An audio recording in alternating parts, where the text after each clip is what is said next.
Assalamualaikum warahmatullahi wabarakatuh. Perkenalkan, saya Wahyu Hidayat dengan NIM C1C022093.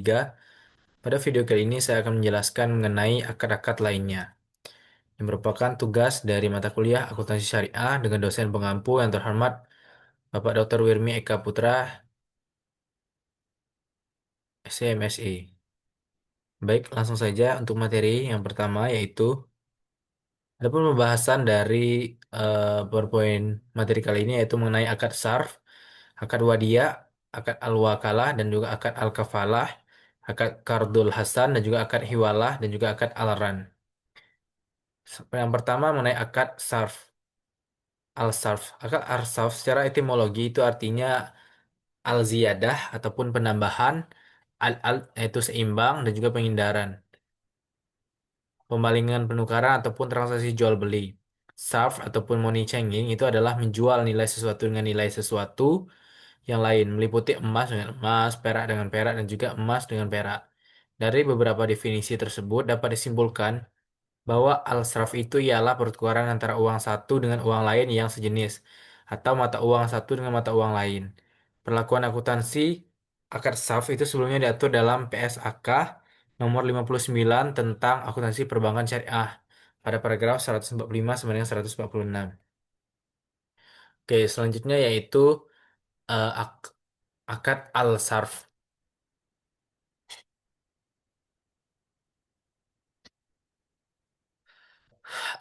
Akad al-sarf itu aplikasi dan ilustrasinya yaitu pertama, transaksi dalam valuta asing itu dijabarkan dalam rupiah menggunakan kurs laporan ataupun penutupan yang ditetapkan oleh Bank Indonesia. Dan juga yang kedua, itu transaksi dalam melakukan pencatatan transaksi mata uang asing itu terdapat dua metode yang digunakan yaitu single currency dan juga multi currency. Yang ketiga, itu penggunaan laba, rugi jual beli ataupun trading itu dapat dilakukan pada saat terjadinya transaksi ataupun pada saat revaluasi. Serta yang keempat, yaitu untuk laporan keuangan akhir periode, aset moneter dalam satuan falas itu akan dijabarkan dalam satuan rupiah menggunakan kurs tengah dari Bank Indonesia pada tanggal laporan keuangan. Ya, selanjutnya ada akad al-wadiyah.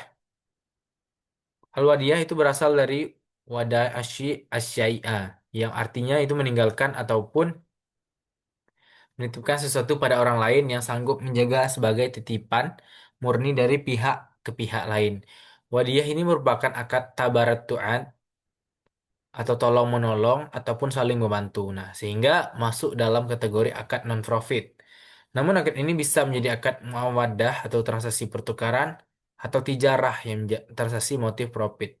Itu jika disepakati ada skema bisnis berupa jual beli manfaat barang, sewa fasilitas, dan atau jual beli manfaat perbuatan ataupun jasa atas penitipan sesuatu tersebut. Akad wadiyah ini sendiri terdiri dari dua jenis, yaitu ada wadiyah yad amanah dan juga wadiyah yad damanah.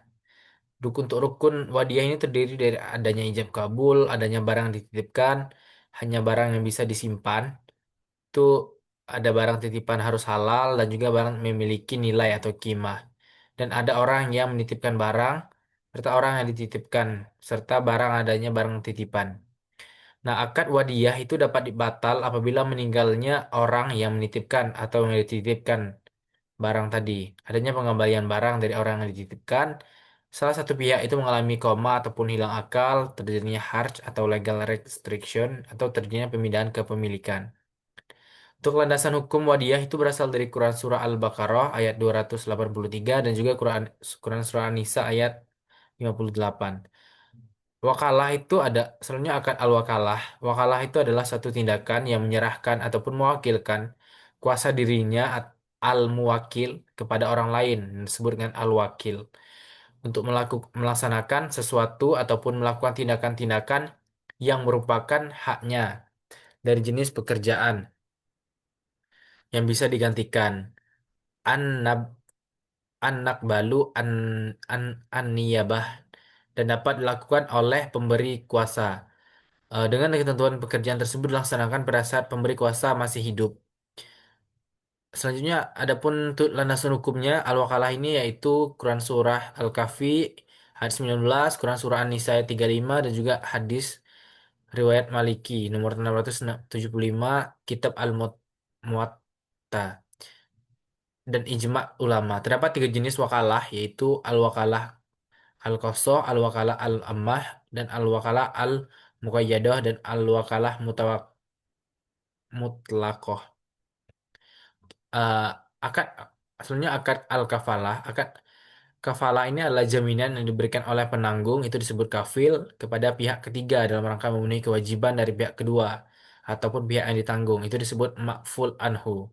Nah, terkait tuntutan yang berhubungan dengan jiwa, hutang, barang, ataupun pekerjaan, apabila pihak yang ditanggung itu cedera, janji, ataupun wan prestasi, di mana pemberi jaminan itu bertanggung jawab atas pembayaran kembali suatu hutang atau menjadi hak penerima jaminan. Nah, landasan hukum al-kafalah ini yaitu Quran Surah Yusuf ayat 72, hadis riwayat Ibnu Majah, dan juga ijma ulama. Untuk rukun kafalah ini adalah sigat kafalah ataupun adanya ijab kabul, ma'ful bih ataupun adanya objek tanggungan, kafil adanya penjamin, ma'ful anhu atau adanya orang tertanggung, dan juga ma'ful lahu atau penerima hak tanggungan. Jenis-jenis kafalah itu yaitu kafalah bin nafs, kafalah bil ma'al, kafalah bit taslim, kafalah al munajazah, dan juga kafalah al muallakah. Muallak. Selanjutnya itu ada akad qardul hasan. Qardul hasan ini adalah pinjaman tanpa biaya. Hanya wajib membayar sebesar pokok utangnya. Nah, pinjaman qard ini bertujuan untuk diberikan pada orang yang membutuhkan ataupun orang yang tidak memiliki kemampuan dalam finansial, untuk tujuan sosial ataupun tujuan kemanusiaan.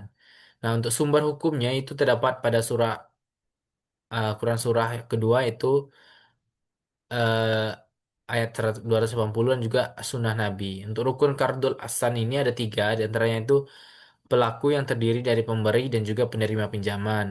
Hanya objek akad itu berupa uang yang dipinjamkan, adanya ijab kabul ataupun serah terima. Dan pelaporan dari kardul hasan itu disajikan tersendiri dalam laporan sumber dan juga penggunaan dana kardul hasan tersebut, bukan aset perusahaan.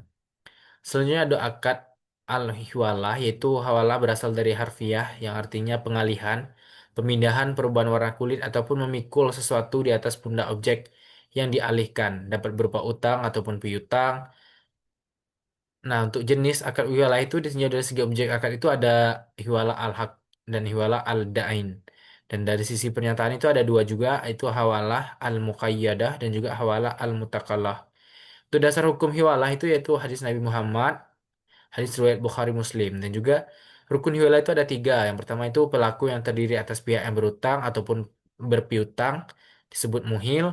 Adanya pihak yang berpiutang ataupun berutang atau disebut muhal, dan juga adanya pihak pengambil alih utang ataupun piutang, disebut muhalla'ih. Selanjutnya yang kedua itu ada objek akad, adalah adanya hutang dan piutangnya, dan yang ketiga itu adanya ijab kabul ataupun serah terima. Yang selanjutnya ada akad al-ran, yaitu eh, secara istilah ran itu adalah apa yang disebut dengan barang jaminan, agunan, cagar ataupun tanggungan. Ran ini memiliki yaitu menahan barang sebagai jaminan atas utang. Nah, akad ran ini bertujuan untuk memberi pinjaman lebih mempercayai pihak yang berutang. Sumber hukum ar-ran ini terdapat pada Al-Quran surat kedua ayat 283, dan juga As-Sunnah. Rukun al-ran ini ada tiga, antaranya adanya pelaku terdiri di atas pihak yang mengadaikan itu rahin, dan juga adanya pihak yang menerima gadai itu murtahin, adanya objek akad berupa barang yang digadaikan itu disebut marhun, dan juga adanya utang ataupun marhun bih, dan yang terakhir adanya ijab dan qabul ataupun serah terima. Oke, baiklah, sekian materi yang dapat saya jelaskan, lebih kurangnya saya mohon maaf. Wassalamualaikum warahmatullahi wabarakatuh.